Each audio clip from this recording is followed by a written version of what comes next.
ओम नमः शिवाय, हर हर महादेव। बहुत सारे घर में जातकों के साथ इस तरह की सिचुएशनें होती है कि उनके जीवन में कुछ भी बेहतर नहीं घटित होता है। बहुत दिनों से, बहुत सालों से मेहनत कर रहे हैं, लेकिन उसके बाद भी उनके घर की स्थिति सही नहीं हो रही है।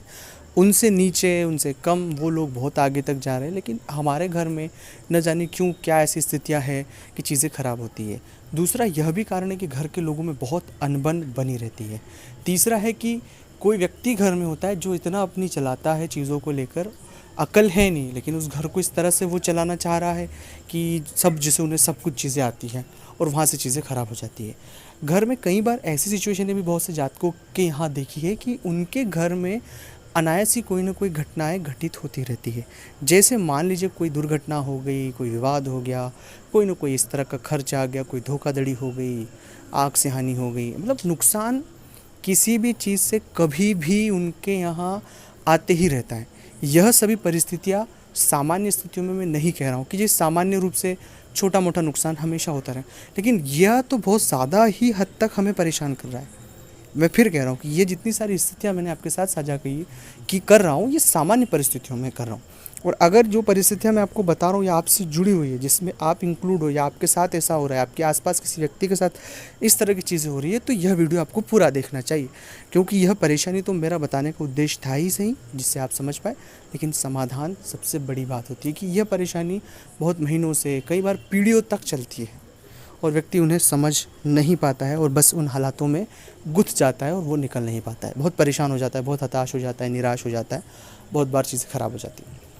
ऐसी परिस्थिति अगर किसी भी जातक के साथ है तो मूल रूप से उसे अपने घर में नियमित रामायण का पाठ करना शुरू करना चाहिए। अब मैं ये बात क्यों कह रहा हूँ रामायण का पाठ करने की? जहाँ रामायण का पाठ होता है वहाँ दरिद्रता का नाश होता है। दरअसल घर में बहुत ज़्यादा नकारात्मकता होने की वजह से बहुत ज़्यादा नेगेटिव वाइब्रेशन हमारे घर में हो जाता है। तो रामायण का पाठ करने से, बजरंग बाण का पाठ करने से, हनुमान चालीसा का पाठ करने से, हनुमान चालीसा और बजरंग बाण के पाठ से भी ज़्यादा इफेक्टिव परिणाम जो मिलता है वो रामायण का पाठ करने से। तो रामायण को पढ़ना शुरू करें, अपने घर में नियमित रूप से पढ़ना शुरू करें। अब जब आप रामायण पढ़ेंगे तो भगवान हनुमान जी महाराज उसे श्रवण करने आते हैं, और जब हनुमान जी महाराज श्रवण करने जिस घर में आते हैं तो वहाँ पर बहुत सारी परेशानियाँ स्वाभाविक रूप से ख़त्म हो जाती है। ये बहुत, मैं खुद अपने निजी तौर पर भी ये प्रयोग करता हूँ, रामायण का पाठ करता हूँ नियमित रूप से। तो यह बहुत बड़ा आपके साथ अनुभव साझा कर रहा हूँ मैं। तो ये हमेशा देखना, 7 दिन, 10 दिन, 11 दिन, 15 दिन, आपको 1 महीने के भीतर अपने घर में बहुत से बदलाव देखने को मिलेगा।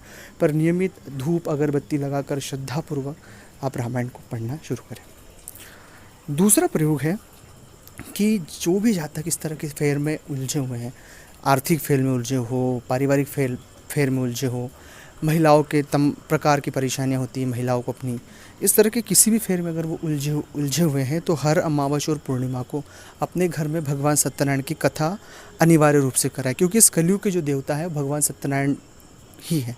तो अगर आप उनकी कथा, पूजा अर्चना करेंगे तो मैं आपसे वादा करता हूँ कि बहुत जल्द आपके जीवन में एक सकारात्मक बदलाव देखने को मिलेगा। तो सत्यनारायण की कथा आपको अमावस्या और पूर्णिमा अनिवार्य रूप से करना ही चाहिए। तीसरा प्रयोग है कि अगर आपने मंत्र नहीं लिया है, मंत्र जप नहीं किया है, मंत्र जप नहीं है आपके पास, तो ज़रूर मंत्र जप करें। और अगर आप पुरुष हैं तो महिलाओं का विशेष सम्मान करें, महिलाओं से बदतमीजी से बात ना करें, उनसे बहुत सलीके से पेश आएँ, क्योंकि इस कलयुग में जहाँ पर महिलाओं का सम्मान होता है, पूजा होती है, वहाँ ईश्वर का वास होता है। अगर अच्छा लगा हो ये वीडियो तो लाइक करें, शेयर करें, कमेंट्स करें। ओम नमः शिवाय, ओम नमः शिवाय।